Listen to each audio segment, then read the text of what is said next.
বেলডাঙ্গার সুজাপুরের পাশে গ্রামের আলাউদ্দিন শেখ ৩৫ ঝাড়খণ্ডে 10 দিন আগে তার কর্মক্ষেত্রে গেছিল।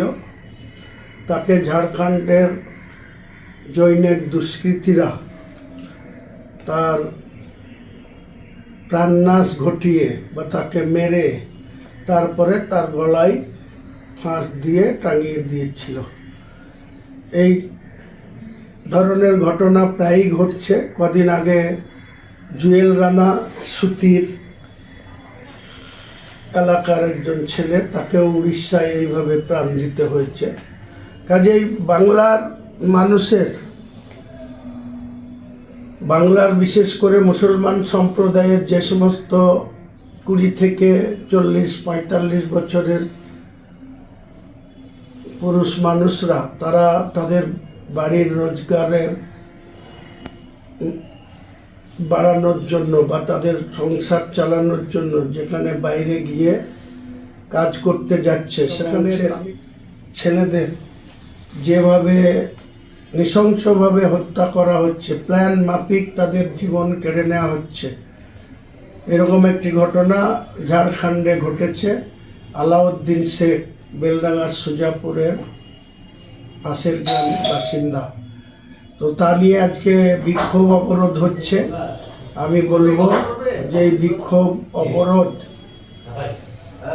তুলে নিয়ে শান্তি শৃঙ্খলা বজায় রাখতে বেলডাঙ্গাবাসীকে আমি আবেদন করব। সেই সঙ্গে প্রশাসনকে বলবো, বেলডাঙ্গার প্রশাসনকে বলবো, কয়েকদিন আগে এরকম ঘটনা বেলডাঙ্গার মাড্ডা অঞ্চলের কিছু ব্যক্তিকে নদিয়া জেলার রানাঘাট চাকদা এলাকাতে এইভাবে মারধর করা হয়েছে।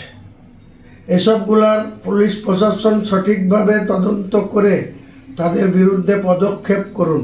তা না হলে যখন জনরোষ রাস্তায় নেমে আসবে, তখন কিন্তু আপনাদের এই পুলিশ প্রশাসনকে আর কোনো মতেই আপনারা সেই বিষয়গুলা কন্ট্রোল করতে পারবেন না। তখন আরও বড় ধরনের আইন শৃঙ্খলার অবনতি ঘটে যাবে। সেটা আমরা চাই না। বাংলার প্রত্যেকটা মানুষকে চাই আপনারা শান্তি রেখে, সম্প্রীতি রেখে নিজের কর্মক্ষেত্রে কর্ম করুন। বাংলায় সম্প্রীতি বজায় রেখে সকলকে নিয়ে যাতে আমরা চলতে পারি, সেটাই আমাদের লক্ষ্য। এই লক্ষ্য পূরণে আপনারা কারো প্ররোচনায় পা দেবেন না, কোনো আইন শৃঙ্খলা অবনতি করার মতো কোনো কাজ করবেন না। আমরা প্রশাসনের সঙ্গে যোগাযোগ রাখছি।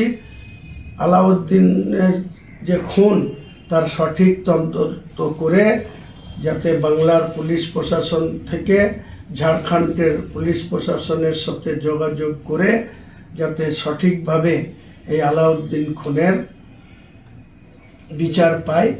আর বাংলার মুখ্যমন্ত্রীকে বলবো, যখন কোনো অমুসলিম কোনো জায়গায় খুন হচ্ছে, তাদের আপনি 5 লাখ টাকা দিচ্ছেন, আর যখন কোনো মুসলিম পরিযায়ী শ্রমিক খুন হচ্ছে, সেখানে আপনার দৃষ্টি সেইভাবে নেই। আপনি আলাউদ্দিন শেখের বাচ্চা মেয়ে আছে, সে মারা গিয়েছে, তার বাবা অসুস্থ, পঙ্গু অসুস্থ অবস্থায় আছে। তাকে অবিলম্বে রাজ্য সরকার 5 লক্ষ টাকা ক্ষতিপূরণ মমতা বন্দ্যোপাধ্যায়কে দিতে হবে। মহাকাল মন্দির করে বেড়াচ্ছেন, করেন, কিন্তু যতক্ষণ বাংলার মুখ্যমন্ত্রী আছেন, সমানভাবে বাংলার মানুষকে দেখতে হবে। হিন্দুদেরও রক্ষা করতে হবে, মুসলিমদেরও সুরক্ষা দিতে হবে। আপনি ভোট নেবেন, সরকারে থাকবেন, আর গোটা রাজ্য জুড়ে মন্দির করে বেড়াবেন, এ জিনিস বাংলার মানুষ আপনাকে আর বরদাস্ত করবে না। আগামী দিনে আপনি যোগ্য জবাব পাবেন।